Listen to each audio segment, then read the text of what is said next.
అంటే ప్రతిదీ take it as granted అన్నట్టు తీసేయటం, తర్వాత తిడుతున్నారు అంటే లేదు లేదు మాకు మహిళలంటే చాలా గౌరవం, అపారమైన గౌరవం అని చెప్తూ ఉంటారు. ఈ సినిమా వాళ్ళలో చాలామందిలో ఇప్పుడు అందరూ ఇంతే అంటే అందరినీ ఎలా ఘాటు కట్టేస్తారంటారు. కాబట్టి నేను ఒక మాట చెప్తున్నా, సినిమా ఇండస్ట్రీలో చాలామందికి మహిళలంటే చాలా చీప్ ఫీలింగ్. అందుకనే వాళ్ళు తీసే సన్నివేశాల్లోనే అది కనపడుతుంటుంది, వాళ్ళలోని జుగుప్సాతనం. బయట ఎవరైనా అలాంటి కాస్ట్యూమ్స్ వేసుకొని తిరుగుతారు. 1-2 పాటల వరకు డ్రీమ్ సీక్వెన్స్ లాగా పాటల్లో అలాంటి సన్నివేశాలు పెడితే ఓకే. కానీ రెగ్యులర్గా తిరిగే వాళ్ళందరూ కూడా అంటే పల్లెటూరులో ఇలానే ఉంటారని ఒకడు, పట్టణాల్లో ఇలానే ఉంటారని ఒకడు, మన స్మార్ట్ సిటీస్లో ఇలానే ఉంటారని ఒకడు. అంటే వీళ్ళేమో సరిగ్గా చదువుకోదు. అంటే చదువుకోవడంతో జ్ఞానం వస్తుందా అంటే జ్ఞానం రాదు. కానీ ఒక వయసు వాళ్ళందరూ కలిసి ఒక చోట లెర్నింగ్ చదువుకుంటూ ఉంటే సమాజంలో ఎవడు ఎలా బిహేవ్ చేస్తుంటాడు ఇవన్నీ తెలుస్తుంది. మనమేమో ఆ ఇంటర్మీడియట్లోనో డిగ్రీలోనో కాలేజీలో ఎగ్గొట్టిపోవటము, తర్వాత పోయి సినిమా ఇండస్ట్రీలో చేరటం, చేరి వాళ్ళ దగ్గర వీళ్ళ దగ్గర నేర్చుకొని సినిమాలు తీశారు. ప్రొఫెసర్లని లెక్చరర్లని జోకర్లుగా చూపించిన తెలుగు సినిమా దర్శకులు ఎంతమంది వాళ్ళ మాస్టర్లను గౌరవించి ఉంటారు మీరు ఊహించుకోండి. వాళ్ళ మీద జోకులు వేస్తే అదో పెద్ద కామెడీ. సో ఒక సినిమా 2 సినిమాలు అంటే కాదు, ప్రతి సినిమాల్లో అంతే. ఇప్పుడు ఈ లేడీస్ గురించి వస్తే ఈ రామ్ చరణే కాదు, రామ్ చరణ్ తండ్రి కానీ బాబాయ్ కానీ ఇంకొకళ్ళు కానీ హీరోయిన్లు నాభి కిందకు వస్త్రధారణ లేకుండా ఏ సినిమాల్లోనే చేశారా? For that matter Telugu cinema ఇండస్ట్రీలో ఏ హీరోలు అయినా ఎంతమంది హీరోలు అలాంటి పాటల్లో నర్తించి ఉంటారో చూడండి. మనవాడు భాగ్యశ్రీ థొప్సేకో వెనక సీట్లో ఏంటవి పాకెట్స్ పెట్టించి అందులో చేతులు పెట్టడం హీరో. అదేంటంటే మీరు ఆ ఒక్కదాన్ని చూస్తున్నారు కానీ వాడు అని ఆ దర్శకుడు దాన్ని సమర్థించుకోవటం, ఆ హరీష్ శంకర్. అంటే యూత్ ఇలా ఉన్నారు అని వీళ్ళెవరు డిసైడ్ చేయటానికి? ఎందుకు డిసైడ్ చేస్తారు అట్లా? బయట ఎలానే ఉన్నారని అంతా శుద్ధ తప్పు. ఎవడో ఒకడు మందు కొట్టి రోడ్డు మీద పడి తిరుగుతుంటే ఇలా మందు కొట్టి పడి తిరుగుతుంటారని చెప్తారా? సినిమాలో చూపిస్తారా? సినిమా ప్రభావం ఎంత ఉంటుంది? ఈ సానా బుచ్చిబాబు ఇప్పుడు వచ్చేసేసి ఈ పెద్ద సినిమాలోని సీన్ల మీద తప్పైంది. అది నేను చాలా పోస్టులు చూశాను. సో అంటే ఒకవేళ పోస్టుల్లో ఎవడు పెట్టకపోతే అది కరెక్ట్ అని అనుకుంటూ బతుకుతారా? రమాప్రభ గారు ఒకసారి చెప్పారు, ఏది సినిమాలలో దర్శకులు చూపించే సన్నివేశాలు వాళ్ళ మనసులోని ఆకాంక్షలు అని.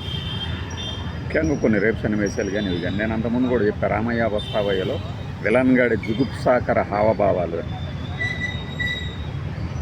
దానికి ఏం సమాధానం చెప్తారు? ఒకడు ఎప్పుడో ఒకసారి ప్రశ్నిస్తాడు, దాని గురించి పట్టించుకోరు. కానీ అది ఉప్పెనలాగా ముచ్చెత్తుతుంది అనుకోండి సినిమాలు, పెద్ద సినిమాలు, పెద్ద లాంటి సినిమాలు కూడా. అప్పుడు ఏం చేస్తారు? నిజమే తప్పైపోయింది అట. అంటే ఈ ప్రివ్యూలు కానీ ప్రీమియర్లు కానీ కుటుంబ సభ్యులతో కలిసి చూడరు వీళ్ళు, అంతే.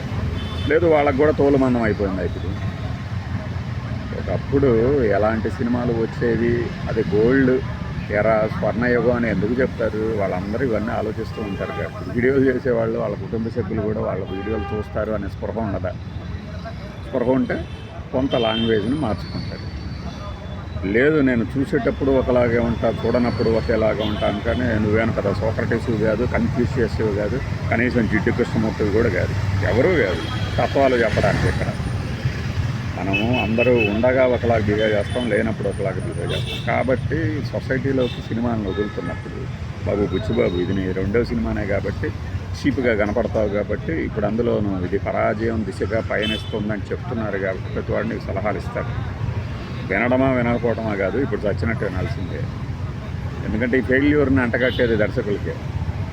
అంతేగాని ఈ హీరోనే ఇది రాంగ్ సెలక్షన్ చేశాడు ఇలానే నాకు తెలిసి చేస్తారు, వాళ్ళే ఇన్వాల్వ్ అవుతుంటారు. ఏంటంటే మా పేరు చూసే సినిమా కొంటున్నారు ఇలాంటి బోడి కబుర్లు చెప్తారు కాబట్టి. కానీ ఇలా పోయినప్పుడు దర్శకుడి మీద నెట్టేసేస్తూ ఏం చేస్తారంటే చివరికి వాళ్ళ కెరీర్ని ముగించేస్తారు. ఇలా 2వ సినిమాలు 3వ సినిమాలు ఫ్లాప్ అయిన తర్వాత కనపడకుండా పోయిన దర్శకులు ఎంతమంది ఉన్నారు? చాలామంది ఉంటారు కదా. ఈవెన్ సక్సెస్లు ఇస్తూనే వెనక్కి వెళ్ళిపోయిన వాళ్ళు. కానీ ఒక సినిమా సక్సెస్ అయిందంటే అందులో ఏ ఎలిమెంట్స్ ఉన్నాయో చూసి అలానే ఫార్ములాలతో చేయటం అనేది మాకు అలవాటైతే, అందులో దురదృష్టవశాత్తు ఏంటంటే అంగాంగ ప్రదర్శన అంటారు కదా, దానికి ప్రాధాన్యత ఉన్న సినిమాలు హిట్ అయితే దానివల్లనే అయ్యాయి అనుకునేవాళ్ళు. కేవలం ఆ ధోరణి ఎప్పుడు పోతుంది? ఇప్పుడు శేఖర్ కమ్ముల సినిమా కానీ, మన చంద్రశేఖర్ ఎలేటి కానీ, కొన్ని సినిమాలు చూడండి, కంటెంట్ ఉంటుంది. మీకు హీరోయిన్ ఉంది, హీరోయిన్ తన శరీరాన్ని ఎక్స్పోజ్ చేయలేదు అనే ఒక థాటే రాదు. ఎందుకు? కథ అంతగా లేనని చేస్తుంది. ఆర్ నారాయణమూర్తి గారి సినిమాలు ఆడలేదా? ఎన్ని సినిమాలు, 6 సినిమాలు హిట్ అయినాయి ఆయన వరుసగా. ఎలా అయినాయి? అందులోని భావుకథ, అప్పట్లో కాస్త కూస్త జనంలో ఉన్న ఒక ధోరణి, ఇవన్నీ కలగలిపి ఈ సినిమాలు హిట్ అయినాయి అనుకుంటే, మరి మనకేం దౌర్భాగ్యం? హీరోయిన్ అంటే వెంటనే బెత్తడు కనబడటం తప్పితే, అంటే ఆ పరిధి మేర గుట్ట పేలికల్లాగి వేయటం తప్పితే మిగతా అంతా బయటే ఉంటున్నప్పుడు, పైగా ఇంకేం చెప్తారంటే వాళ్ళు మామూలుగానే అలా ఉంటారు, వాళ్ళకి లేని ఫీలింగ్ మీకేంటి అని. అంతే, అలానే ఉంటుంది. బూతులనే సార్వజనికంగా చేసేలాగా కొన్ని టీవీ షోలు, ఈ సినిమాలు అన్నీ కలిసేసి బూతుమయం చేస్తాయి. మంచిగా మాట్లాడేవాడు, మంచి చెప్పేవాడు వీళ్ళ కళ్ళకి వెధవాయల్లాగా, చేతగాని వాళ్ళలాగా. ఇంకా మాట్లాడితే ఇవన్నీ పాత పద్ధతులు. ఏది పాత పద్ధతి? మంచి ఎప్పుడు పాత పడదు. అండ్ గోల్డ్ కాదు, this old gold can never gets old. అది గుర్తుపెట్టుకోవాలి. మంచి చెప్తే అయినా కూడా నువ్వు ఫెయిల్యూర్ ఎదుర్కొన్నావంటే, నువ్వు చెడు చెప్తే గనక నువ్వు ఫెయిల్యూర్ కాదు, నీ జీవితం డిజాస్టర్ అని అర్థం చేసుకోవాలి. ఆ పర్టికులర్ సంఘటనలో అంటే ఒక సన్నివేశంలో నువ్వు మంచి చెప్పినా కూడా విఫలమయ్యావు అంటే, ఆ సమయంలో నువ్వు కనుక చెడు చెప్పి ఉంటే విఫలం కాదు, అసలు మాయమైపోతావు అని అర్థం చేసుకోవాలి. ఇవాళకి ఎక్కవు. ఎందుకు ఎక్కుతాయి? సినిమా పోయింది కాబట్టి మాకు ఇలా చెప్తున్నారన్న. హిట్ అయిన సినిమాల్లో ఇంతకన్నా బూతుంది, ఇంతకన్నా చెత్త చూపించారు, ఇలా సమర్థించుకుంటారు.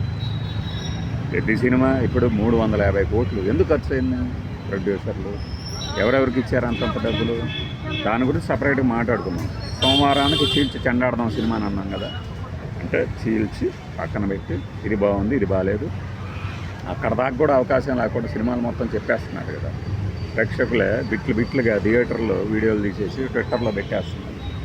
అయినా కూడా తీసేవాళ్ళు, అంటే తీసేసిన తర్వాత ఇది ఇలా కాదు అలా కాదు అనడం కాదు, ప్రాథమికంగా తీసే విధానం, హీరోయిన్ పాత్రని తీర్చిదిద్దే విధానం, అలానే మధ్యలో ఈ డిస్కో డ్యాన్సులు తీసుకొచ్చి పెట్టే విధానం అవసరమా మనకి అనేది ఆలోచించాలి కదా.